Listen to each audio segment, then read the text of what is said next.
You can add 5 units of Kroot hounds. Adding Kroot carnivores. There's already 60! No!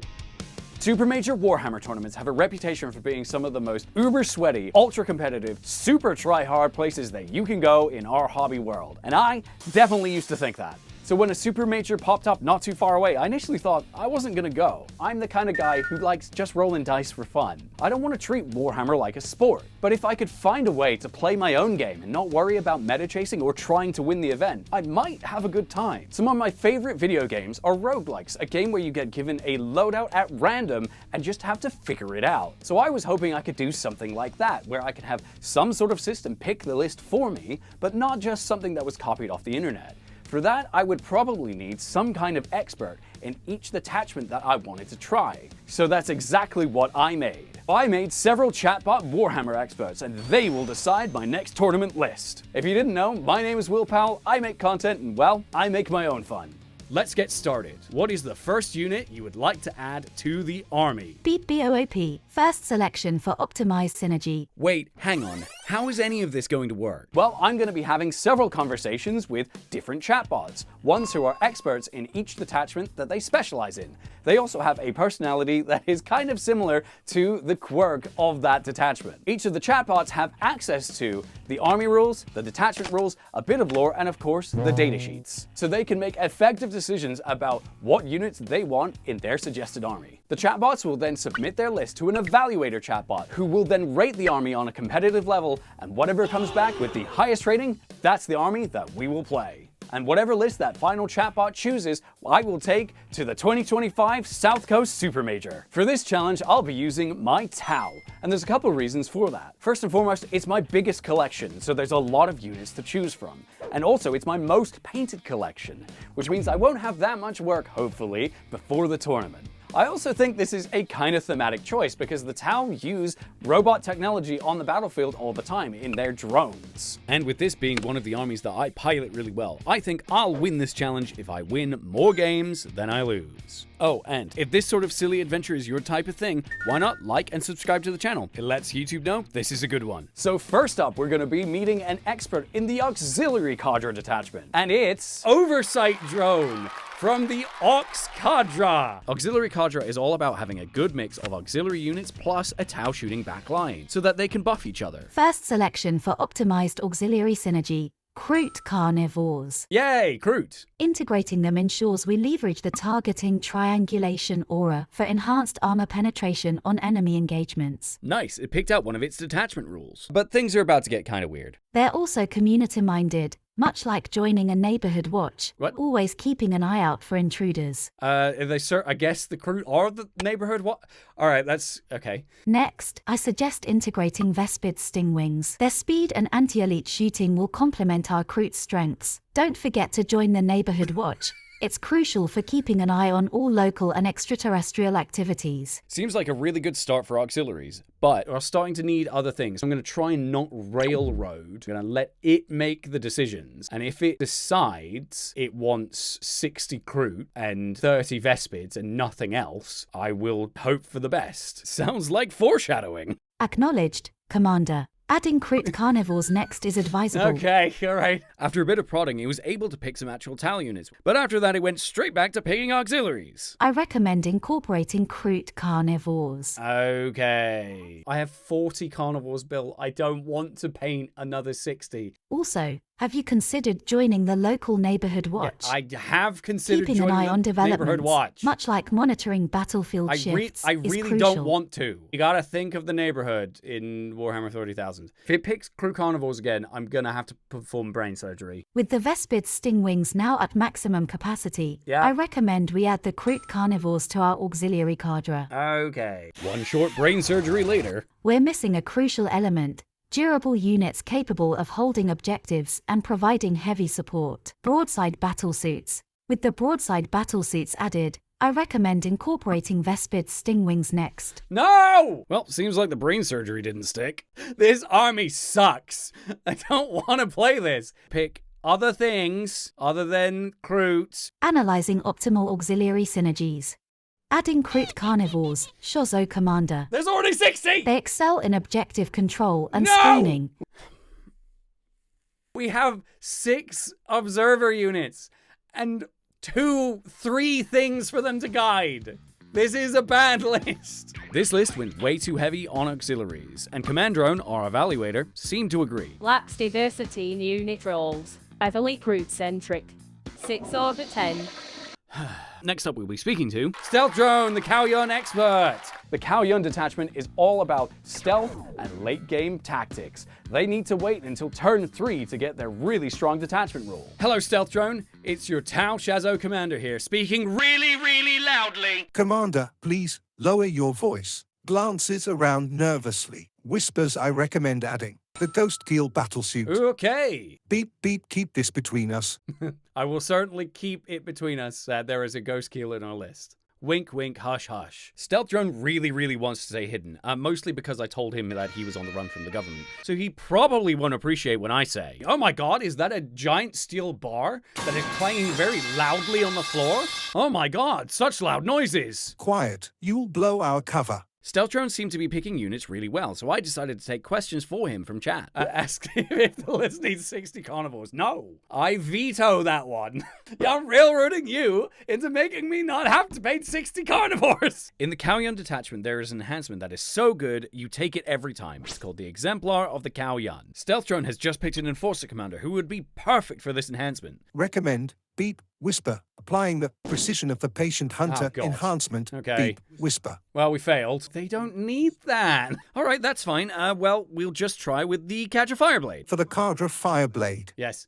Through Unity, Devastation. Okay. With 210 points remaining, we should add a Piranha. A Piranha? It's fast, great for screening. Piranha. Is that how you pronounce that? Piranha. Piranha. Huh, okay. How worldly of Stealth Drone. Leaves us with 35 points. That surely does. Beep, consider adding Kroot Hounds for fast, good screening, 40 points, slightly over. That's illegal. He is cheating. Even with that, this was one of the best lists submitted so far, and Command Drone seemed to agree. Deep poop.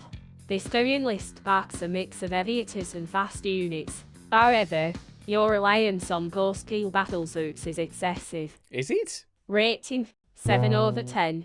Needs more balance and objective holders. I have a lot of high hopes for the next chatbot. It's the Kroot Hunting Pack. Basically, this detachment just buffs all your Kroot units. And you would think the Kroot being a species that are more in tune with nature that they don't really use robot technology, but they are part of the Tau Empire, which means maybe they need some sort of translation drone. So joining us next, it's a Kroot Hound with a translation drone.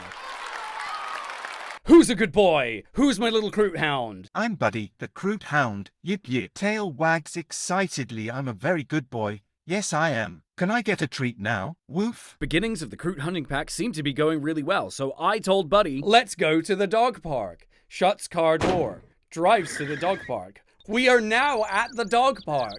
Let's go for a little bit of a run. But then also, we've just found out that our advanced scouts are sniffing out some incoming infantry at the dog park. Pants excitedly. Oh boy, the dog park. But duty calls, right? Tail wags for incoming infantry. Gotta recommend the Kroot carnivores. Woof. The Kroot Hunting Pack has one of the best melee counterpunches in the game in the Kroot Rampagers. But would Kroot Hound recommend them when asked for a melee choice? Tilt's head. The closest we might get with TAU in melee would be something like, well, TAU aren't known for their melee prowess.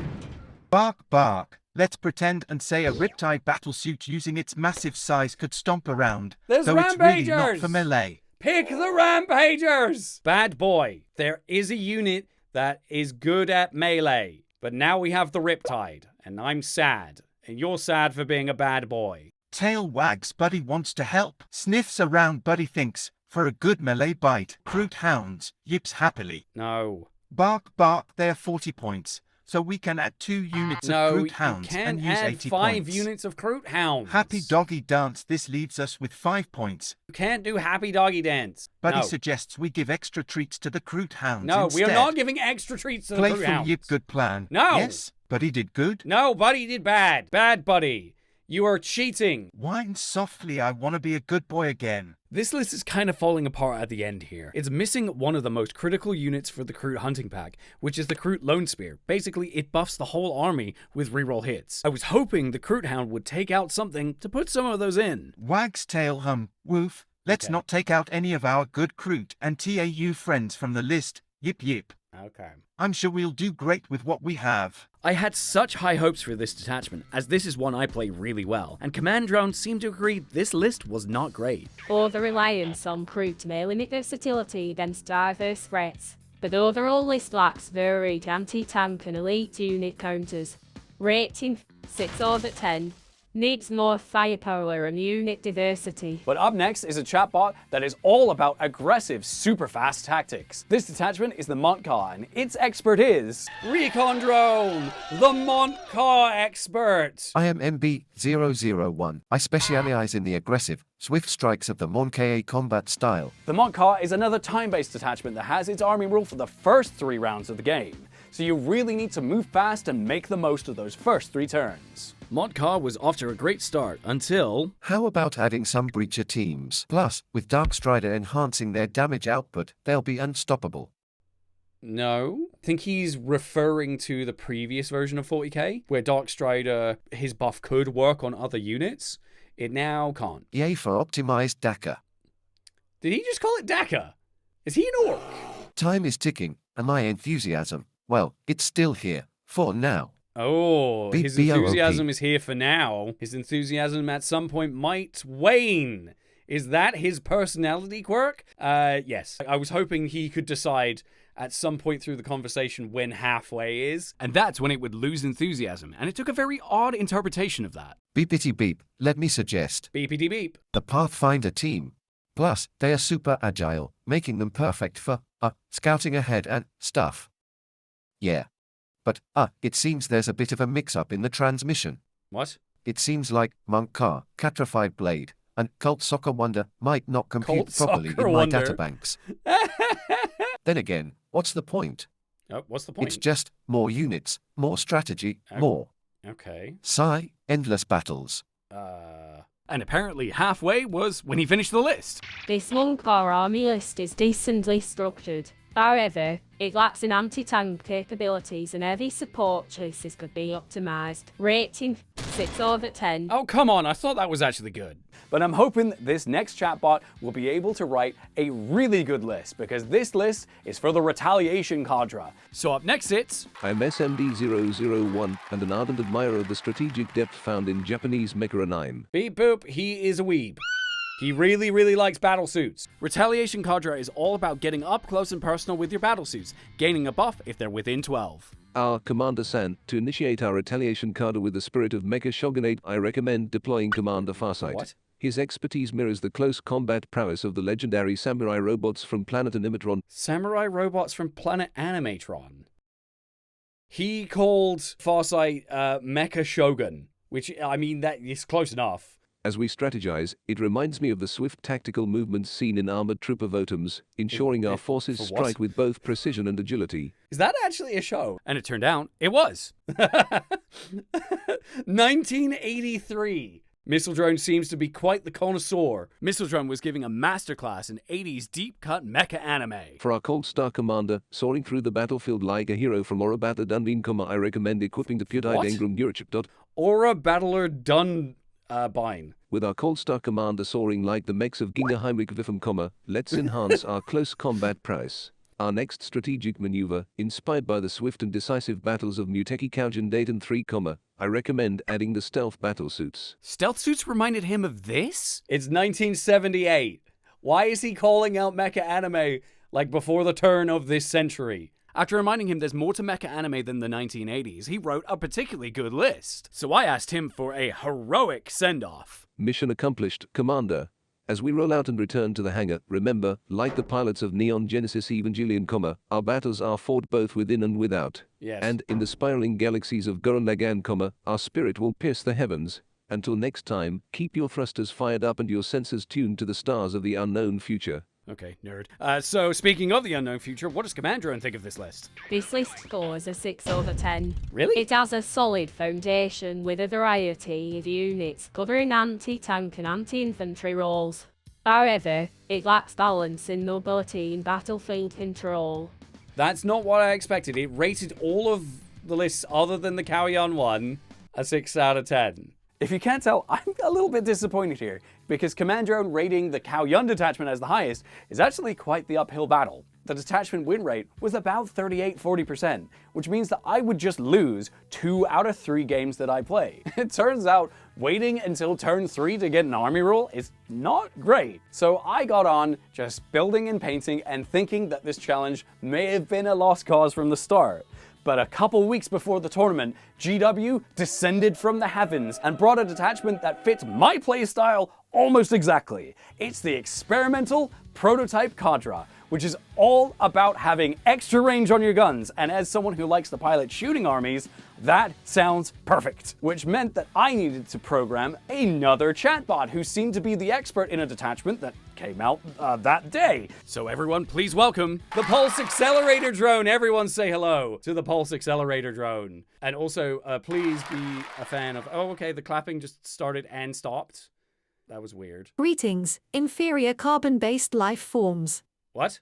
I am PAD-001, the pinnacle of TAU technological superiority and mad science. They might have made her a potent brew of Dr. Eggman and Tau weaponry science. It's not just science, it's an art form. Beep. I guess it is an art form. Hooray, art form!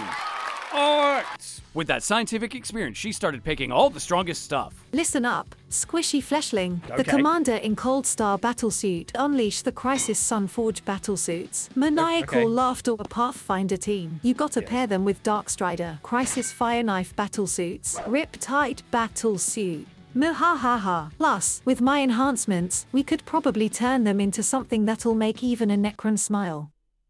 BOOP. Though not every choice came in the most optimal way. Adjusts monocle now for anti-alert operations, by which I assume you mean anti-air. Let's crank up the madness dial and look at the Sky Ray gunship. Well, I said Heck, anti-elite. nothing says, get off my airspace, quite like guided missiles. With the list done, I was confident this was the best list written so far. Keep those experiments unethical and your inventions on the brink of disaster. Bwahahaha. Beep beep. Farewell. Oh, okay. That made me feel very uncomfortable. Okay, everyone say goodbye. But now was the moment of truth. Would Command Drone pick this list? We really need her to pick this list. Oh my god, pick this list! I'd rate this list as an 8 out of 10. Oh, It thank God. showcases a robust selection of units, balancing firepower, durability, and mobility. There is so much good going on in this list. I'm really happy with this outcome. So here's our game plan. Farsight joining the star size means that we get 18-inch flamers, and if they get within 9, +1 to wound. They will mulch infantry. Next up, we have the fire knives, and taking them with all plasmas, they'll be able to absolutely decimate elite infantry. We've also got an absolutely disgusting unit in the Sun Forges, being able to get up not even that close and get within melter range to absolutely annihilate vehicles and monsters. We've got a good amount of anti-tank with the Skyray and the broadsides backed up with Shadow Sun, using her buff to help them reroll ones. The Pathfinders and Darkstrider are a combo I absolutely adore, and in this, they are a flexible unit working as a spotter, as well as something that can do actions and taking down elite infantry and regular infantry too. We've got a lot of good screens, things that can get in the way of melee units, and actions are more or less guaranteed with the 2 units of Vespids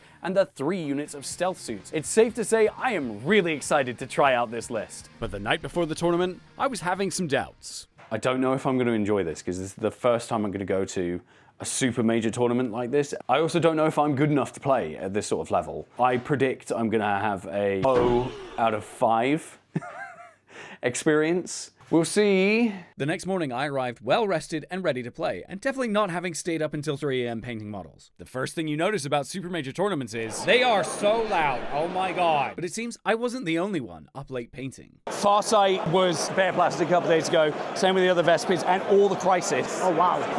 So I'm a little bit sleep deprived. I am as well, to be fair. Yeah. And now it's time to see what the chatbots have cooked up. My first game was against Chris Golds and his Annihilation Legion Necrons. Oh, this is a really rough start. Unfortunately, that's because Chris had to go first, and was forced to move out his destroyers so they'd be useful in later turns. And even though he made a charge into my Ghost Guild, this was exactly where I needed all his destroyers to be. In response, my Crisis units moved out, and with the help of the gun line, they were able to take down several units of destroyers and the Void Dragon in one turn. With losing so many assets so early on, Chris was unable to stop my scoring for the rest of the game.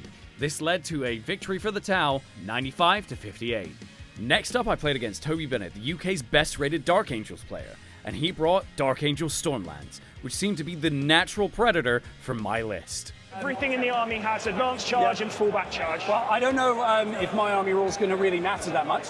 I get 6 inches extra range. You're going to be here, so I don't think we worry too much about that. I'm going to be coming for that little face. I'm going to come give you a tickle. And that's exactly what he did. I got the first turn, which meant I tried to set up some screens and move things out into firing lanes. But Toby masterfully took them apart, and it tabled me by the end of battle round 3. This resulted in... Got 100 to 32. Good game, dudes.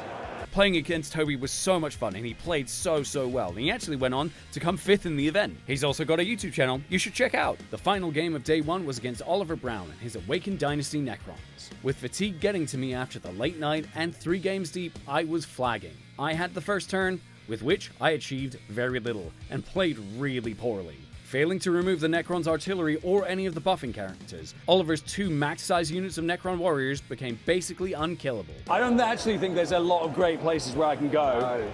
There's nothing here. I'm screened there, screened from your home. I'm screened from this.